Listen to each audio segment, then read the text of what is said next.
Pertandingan antara PSM Makassar dan Persija Jakarta di Stadion Gelora B.J. Habibie, GBH, Parepare, pada Jumat malam menjadi sorotan setelah sebuah insiden tidak terduga terjadi sebelum pertandingan dimulai.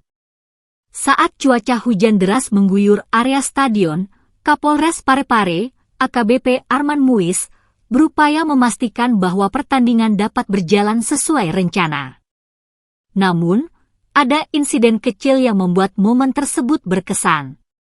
Jumat, 3 November 2023. Ketika mobil dinas Kapolres Parepare memasuki area stadion untuk diparkir, sebuah insiden tak terduga terjadi.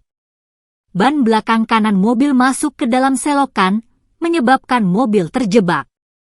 Sementara itu, dalam mobil tersebut ada anak, istri, dan keluarganya yang terpaksa turun akibat insiden tersebut.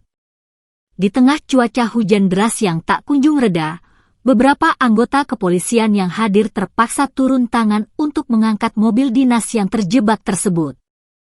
Insiden ini menunjukkan kerjasama dan gotong royong yang luar biasa dalam menghadapi situasi yang tak terduga. Meskipun insiden ini terjadi sebelum pertandingan, hal ini juga mencerminkan semangat dan komitmen dari pihak berwenang dan petugas keamanan untuk memastikan jalannya pertandingan dengan aman dan lancar, meskipun harus mengatasi tantangan cuaca ekstrim.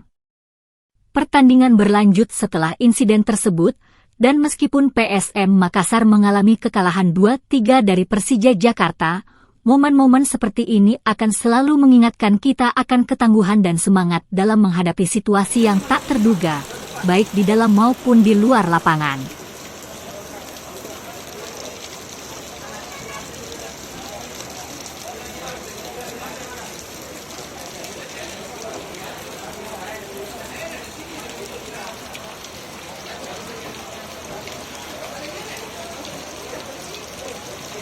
Download Tribun X sekarang, menghadirkan lokal menjadi Indonesia.